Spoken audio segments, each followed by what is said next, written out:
What's up, everybody? The last thing I thought I would be editing this morning is a video about an Elden Ring leak, and a credible one at that, but yet here we are. It looks like there's a company called Thrustmaster that is partnering with Elden Ring, and they accidentally leaked their controller before they were authorized, and by doing so, they hinted as to the actual release date of the Elden Ring DLC, and it is a lot sooner than we thought. Now, at this point, I don't immediately want you to hop on board the hype train once again, because we did not get a trailer at the TGA, but this is definitely the most reliable and credible leak about the Elden Ring's DLC that we have seen since the announcement. So a reasonable amount of hype is warranted. Let's get started.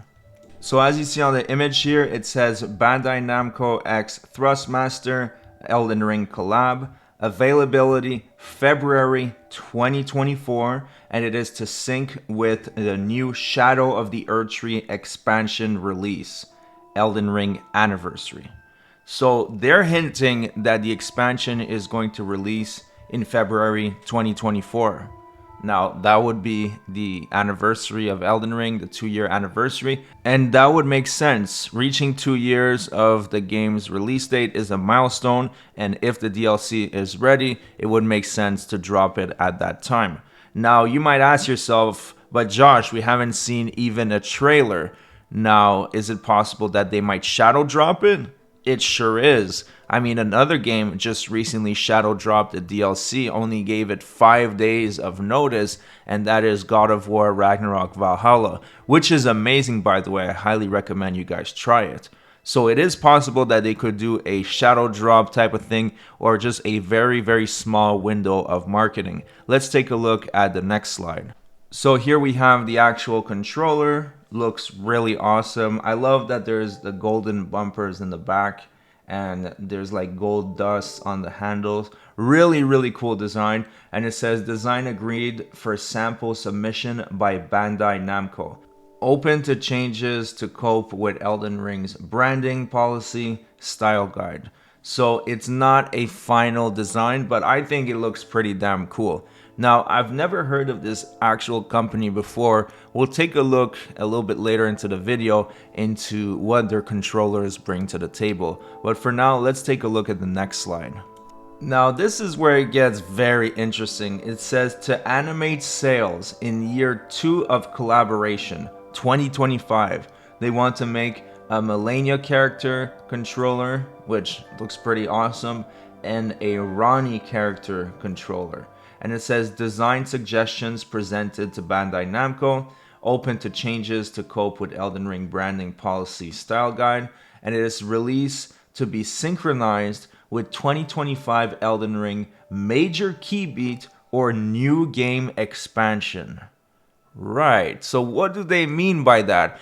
Are they saying that we're getting an expansion in 2024 and we're also getting one in 2025 just a year later?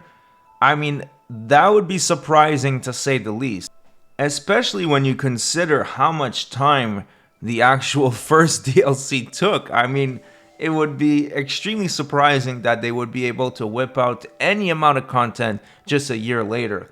And also, at the same time, I'm sure a lot of you guys, because that's how I feel, want Elden Ring to be great, sure, and have an awesome expansion, but we also want to see what's the next big thing. I mean, almost a decade ago, From Software released 3 games in 3 years. It was Dark Souls 2, Bloodborne, and Dark Souls 3, and Kitao did say they're trying to hire more people so they can get back to pumping out video games much faster.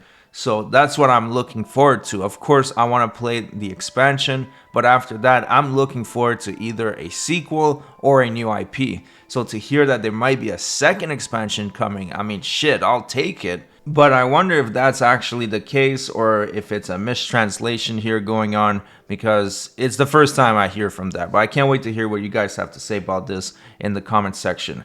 Now, you know what adds even more legitimacy to this leak, if it didn't look legitimate enough already, is that this whole page was taken down. After it leaked online, it was completely taken down, it was removed.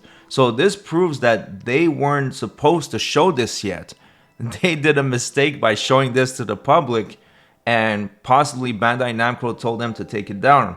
Luckily, I was able to retrieve it using one of those Wayback Machines thing, and there's more information on the website, but not related to Elden Ring, but it is actually related to the controllers. Now, I've never seen these types of controllers before, so let's take a look at the features, because my experience with third-party controllers is really bad, but let's see what they offer.